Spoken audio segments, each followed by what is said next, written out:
हमारे जीवन में असंभव कुछ भी नहीं है और जब जागो तब सवेरा होता है। अगर आपको ये लगता है कि मैंने बहुत से बुरे कर्म किए हुए हैं और अब इन गलत कामों से सुधारने के लिए कोई भी विकल्प नहीं है, तो आपको गौतम बुद्ध के जीवन की एक कहानी एक बार अवश्य सुननी चाहिए। एक दिन बुद्ध श्रावस्ती के एक गांव में भिक्षा मांगने के लिए पहुंचे। जब बुद्ध गांव में प्रवेश करते तो देखते ही पूरे गांव में सन्नाटा छाया हुआ था। दूर दूर तक कोई व्यक्ति नजर नहीं आ रहा था। बुद्ध उस गांव में पहले द्वार पर जाते और कहते कि भिक्षाम देहि, परंतु भीतर से बाहर कोई आया ही नहीं। बुद्ध दूसरे द्वार पर जाते परंतु कोई दरवाज़ा नहीं खोलता। बुद्ध तीसरे द्वार पर जाते परंतु उस द्वार से भी कोई व्यक्ति बाहर नहीं आता। बुद्ध ये बात समझ नहीं पा रहे थे। फिर अचानक से एक दरवाज़ा खुलता है जिसमें से एक व्यक्ति बाहर निकलता है। वह जल्दी से बुद्ध का हाथ पकड़ता है और उन्हें अपने घर में ले जाता है और कहता है, क्षमा करें बुद्ध, परंतु इस समय आप बाहर नहीं जा सकते क्योंकि उंगलीमल नाम का एक राक्षस श्रावस्ती की सीमा पर देखा गया है। सभी गांव वाले डर के मारे अपने अपने घरों की खिड़कियां दरवाजे बंद कर बैठे हुए हैं। बुद्ध उसे व्यक्ति से पूछते हैं, कौन है ये उंगलीमल और उससे इतना भय क्यों है? वह व्यक्ति कहता है, उंगलीमल एक राक्षस है। उसे जो भी मनुष्य मिलता है, बच्चा, वृद्ध, स्त्री या पुरुष, यहाँ तक कि सन्यासी भी, वो किसी को भी नहीं छोड़ता। यह शहर के सैनिक और खुद राजा भी उस राक्षस से डरते हैं। बुद्ध उस व्यक्ति से पूछते हैं, वो ये सब धन के लालच में करता है क्या? व्यक्ति बुद्ध को कहता है कि नहीं महाराज, लालच नहीं है। वो जब भी किसी मनुष्य पर वार करता है तो वो उसकी उंगली काट कर अपने गले की माला बनाता है, इसीलिए उसका नाम उंगलीमल पद से दिया गया है। जब वो उंगली काट कर अपने गले की माला बनाता है तो उसकी राक्षसी शक्तियाँ और बढ़ जाती है। बुद्ध कहते हैं, आभार आपका जो आपने मुझे उसके बारे में इतना बताया। फिर वो व्यक्ति बुद्ध से कहता है कि कृपा कर आप बाहर न जाइए क्योंकि वो आप पर भी वार कर सकता है। बुद्ध कहते हैं, भाई मैं अपनी राह नहीं छोड़ सकता। मुझे भिक्षा मांगता देख जन जन के हृदय में उंगलीमल का भय कम होगा। फिर वो व्यक्ति कहता है, नहीं बुद्ध, आप मत जाइए, वो बहुत ही ज़्यादा खतरनाक है।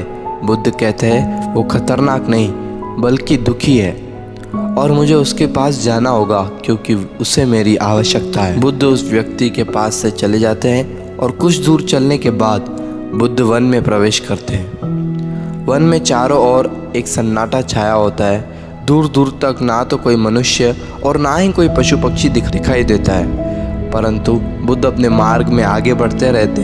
अचानक बुद्ध के सामने उंगलीमल आकर खड़ा हो जाता है। उसका रूप इतना डरावना होता है कि कोई भी व्यक्ति उसे देखकर ही भयभीत हो जाए। उसके गले में उंगलियों की माला होती है, चेहरा और हाथ रक्त से भरा होता है, शरीर बलशाली होता है। उसका रूप इतना भयानक होता है कि किसी भी साधारण व्यक्ति के प्राण तो उसे देखते ही निकल जाए, परंतु बुद्ध पर उस उंगलीमल के इस डरावने रूप का कोई भी असर नहीं होता है। बुद्ध कुछ क्षण तक शांत मुस्कुराहट के साथ उंगलीमल की तरफ देखते हैं और फिर उसकी बगल से निकलकर अपने मार्ग में आगे बढ़ जाते हैं। बुद्ध को ऐसा करते देख उंगलीमल को यह समझ नहीं आया कि उसके साथ ये क्या हो रहा है। वह मन ही मन सोचता है कि मुझे देखकर लोग यहाँ तो भाग जाते हैं या मुझे देखकर ही मर जाते हैं, फिर मुझसे अपने प्राणों की भीख मांगने लगते हैं। मैंने ऐसे कई सन्यासियों को भी मारा है, परंतु मैंने आज तक कोई ऐसा करते नहीं देखा जो मुझे देखकर मुस्कुराहट दे और बगल से अपने मार्ग में निकल जाए। इसने तो मुझ पर ध्यान दिया ही नहीं होगा, या फिर हो सकता है कि देखा ही ना हो, परंतु मुझे इससे क्या, मुझे तो अपनी उंगलियों की माला पूरी करनी है। उंगलीमल बुद्ध को आवाज़ लगाता है, ए साधु रुक। फिर भी बुद्ध उंगलीमल को नज़रअंदाज करता है और अपने मार्ग में आगे बढ़ता है। उंगलीमल और ज़्यादा क्रोध में भरकर बुद्ध को आवाज़ लगाता है, ए साधु रुक। फिर भी बुद्ध उंगलीमल को फिर से नज़रअंदाज करता है और अपने मार्ग में आगे बढ़ता है। उंगलीमल तीसरी बार बहुत ही ज़्यादा क्रोध से भरकर आवाज़ लगाता है, ए बुद्ध रुक जा, नहीं तो मैं तुझे मार डालूँगा। पर फिर भी बुद्ध उसे नज़रअंदाज करता है और अपने मार्ग में चलते ही रहते हैं। अब इस बार उंगलीमल पास जाता है और कहता है, मेरे आदेश देने के बाद भी तू रुका क्यों नहीं? बुद्ध कहते हैं, मैं तो बहुत पहले ही रुक चुका हूँ। उंगलीमल बुद्ध की बात ये समझ न पाया। वो इतना ज़रूर समझ जाता है कि ये सामने खड़ा व्यक्ति उससे थोड़ा भी नहीं डर रहा है। ऐ साधु, तुझे मुझसे भय नहीं लग रहा है क्या? मैं आदि मानव हूँ। बुद्ध कहते हैं, नहीं, तुम मानव हो। बुद्ध की ये बात उंगलीमल को हृदय पर लगती है। पहली बार उसे किसी ने मानव कहा था, परंतु वो इस बात को नज़रअंदाज करने का प्रयास करता है और बुद्ध से पूछता है, ऐ साधु, तू ये क्यों कह रहा है, जबकि तू चल रहा था और तूने ये क्यों कहा कि मैं नहीं रुका? बुद्ध कहते हैं, मैं बहुत पहले ही रुक चुका हूँ। ऐसे सारे बुरे कार्य करना पहले ही छोड़ दिए हैं जिससे किसी भी व्यक्ति को कष्ट पहुँच सकता है। सब जीना चाहते हैं, बस तुम उन्हें करुणा से देखने का प्रयास करो। बुद्ध के ये शब्द दोबारा से उंगलीमल के हृदय पर चोट करते हैं, परंतु वह दोबारा से बुद्ध की इन बातों को नज़रअंदाज करने का प्रयास करता है और कई बार वह इस क्रोध में भरकर बुद्ध की गर्दन पर अपनी कटारी रख देता है, जिससे वो लोगों की हत्या किया करता था, और बुद्ध से चिल्लाकर कहता है, नहीं, मानव में ना तो प्रेम है ना ही करुणा है, सिर्फ छल और कपट है। इसलिए मैं सबकी हत्या करूँगा और किसी को जीवित नहीं छोड़ूंगा। बुद्ध कहते हैं, तुम्हें लोगों ने बहुत दुख दिया है। उंगलीमल कर्म मनुष्य अज्ञान के कारण ही करता है। ईर्ष्या, द्वेष, मोह, माया, ये सब अज्ञान की ही संतान है। वो व्यक्ति ही है जिसमें दया, करुणा, सद्भाव और समझ का उदय भी होता है। उंगलीमल, यदि इस जीवन में क्रूर और निष्ठुर लोग हैं तो दयावान भी है। बस तुम्हें अपनी आँखों से इस अंधेपन की इस पट्टी को हटाना होगा। तुम्हें केवल बुराई ही दिख रही है। उंगलीमल ये समझ नहीं पाता है कि उसे पहली बार इतना कमज़ोर क्यों महसूस हो रहा है। वह क्रोध करने की बहुत हिम्मत करता है। वो क्रोध करता अभी तो नाटक द्वारा करता। उंगलीमल क्रोध करने का नाटक करता है। बुद्ध कहते हैं, तुम हर व्यक्ति जैसे ही हो, बस जागरूक हो और यह सिद्ध कर रहा हूँ, हर व्यक्ति में सहन की क्षमता है। मेरा मार्ग क्रूरता को दया में परिवर्तन करता है। उंगलीमल, तुम अनजाने में घृणा के पथ पर आ गए हो। इसी क्षण रुक जाओ। तुम्हारे भीतर में एक क्षमता है कि तुम दया और करुणा के पथ पर चल सको। इतना सुनते ही उंगलीमल के हाथों से कटारी जमीन पर गिर जाती है और उसकी आंखों में आंसू बहने लगते हैं। भला कोई कब तक बुद्ध को अनदेखा करेगा? उंगलीमल रोते हुए बुद्ध से पूछता है, क्या आप वही है जिसे लोग बुद्ध कहते हैं, जो लोगों को मुक्ति के मार्ग पर चलना सिखाते हैं? फिर बुद्ध कहते हैं कि हाँ, मैं वही हूँ और तुम्हें भी मुक्ति के मार्ग पर ले जाना चाहता हूँ। फिर उंगलीमल कहता है, परंतु मैं अब बहुत दूर निकल गया हूँ। मैंने बहुत हद तय करी है और मुझे बहुत पाप कर्म लगे हैं। तो अब चाहकर भी मैं वापस नहीं लौट सकता और मेरा वापस लौटना अब असंभव है। बुद्ध कहते हैं, असंभव कुछ भी नहीं है।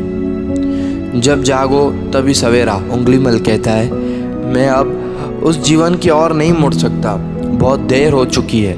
बुद्ध कहते हैं, तुमने इतनी चेतना है कि तुम जानते हो कि जो तुमने अब तक किया वह बुरा है। इसका अर्थ यह है कि तुम जानते हो कि क्या अच्छा है और क्या बुरा है।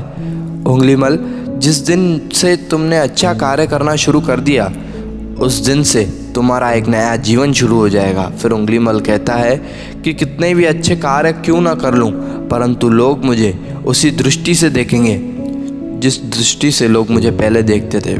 बुद्ध कहते हैं, अगर तुमने हिंसा का मार्ग छोड़ा तो मैं तुम्हें मार्ग दिखाऊंगा, संरक्षण करूंगा, तुम्हें लोगों की घृणा से बचाऊंगा। बस पहला कदम तुम्हें ही उठाना है। उंगलीमल पूछता है, क्या हो सकता है? बुद्ध कहते हैं, अवश्य हो सकता है। तुमने असामान्य बुद्धि है उंगलीमल, तुम परम सत्य के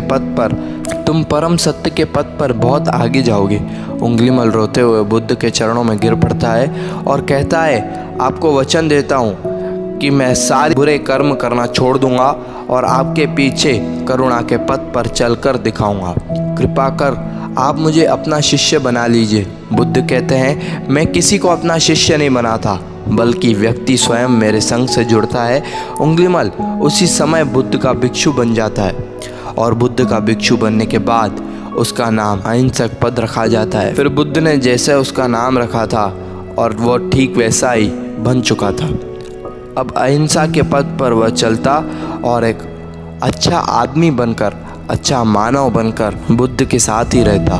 गांव के कुछ लोग उससे बदला लेने के लिए लाठी डंडों से पीटने लगते, और जब बात बुद्ध को पता चलती तो वो तुरंत उसे बचाने के लिए उसके पास पहुंच जाते, अपने शरीर को उन लाठी डंडों के बीच में ले आते। जो लोग उसको पत्थर और लाठी मारते वह बुद्ध को देखकर चुप पड़ जाते और पत्थर और लाठी मार बंद कर देते। सभी लोग बुद्ध से कहते, बुद्ध क्यों आप इस हत्यारे उंगलीमल की रक्षा कर रहे हैं? इसने जाने कितने लोगों की जान ली हुई है। बुद्ध कहते, अब ये उंगलीमल नहीं है बल्कि इसका नाम अहिंसक पद है। इसे नवा जीवन मिला है। अब इसने हिंसा करना छोड़ दिए, अब ये अहिंसा के पद पर चलता है। यह सब देखकर लोग आश्चर्यचकित हो जाते हैं और उंगलीमल के साथ ऐसे व्यवहार करते हैं जैसे वो भी उनके संग में हो, जैसे वो भी एक तरह का मानव ही हो। उंगलीमल का जीवन बदल चुका था और वो एक सत्यवादी, अहिंसक जैसे अपना जीवन बुद्ध के साथ में बिताता। तो दोस्तों, जीवन में असंभव कुछ भी नहीं है। जो आपने बुरे कार्य किए हुए हैं, आप उसे भी अपने विचारों द्वारा बदल सकते हैं।